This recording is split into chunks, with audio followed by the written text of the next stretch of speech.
Hey everybody, it's Derek here. Thanks as always for stopping by. I want to tell you about this book. It's like an artist's book.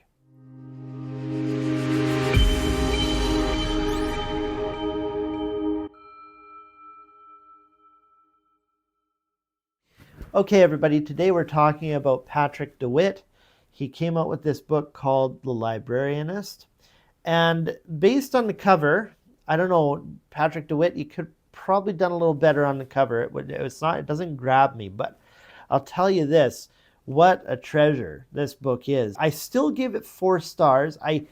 If I was feeling more charitable, depending on the day, I probably would give it a full 5 stars.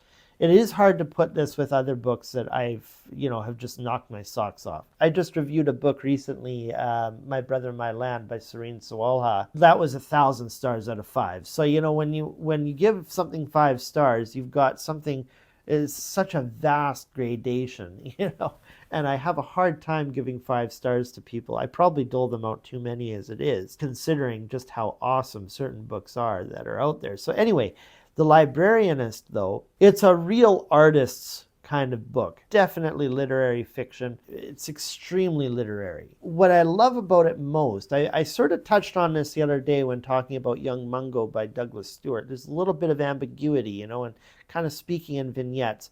Well, that's what that book does. This is like that on steroids. If you don't like ambiguity in stories, then don't read this book. I mean, there's certainly a plot, a very clear plot that this follows. You're not going to have a hard time keeping up with it.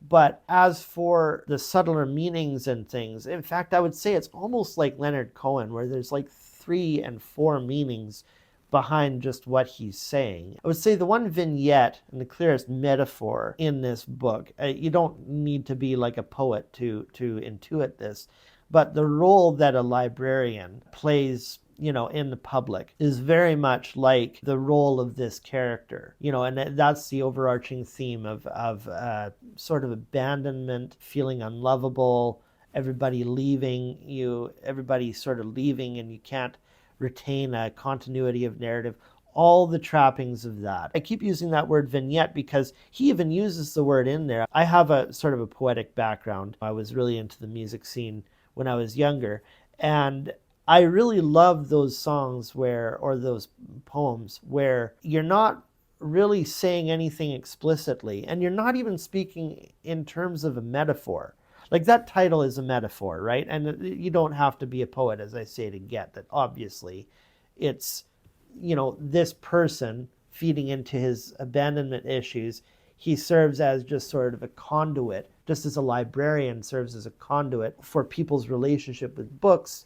This guy serves as a conduit to other relationships, and he works in the library. So, that was not a very difficult connection to make. This book is full of much subtler vignettes than that, and it's not accurate to call it an illustration or a metaphor or a simile, because that's still far too specific. The vignettes that he draws in here are very shadowy. They are literally dreamlike, because there's part of this that you can't tell between the dream and his memories, his past memories. Vignettes tend to be thematic, but they're not explicit in any way. I can't point to anything in this book and say, oh, well, this, aside from the main overarching theme of abandonment, a lot of it is left up to you. So this is like a real artist's kind of novel. It covers basically his whole lifetime. So, I mean, it's kind of a novelized memoir of this person. I've seen this book in a lot of places. I don't know if it ever attained bestseller status, but one of his books did. The French Exit, I think is what it was called, was a international bestseller, and it's also a finalist for the Scotiabank Giller Prize. So, I mean, this guy has had, a background, and he's had a fair amount of success.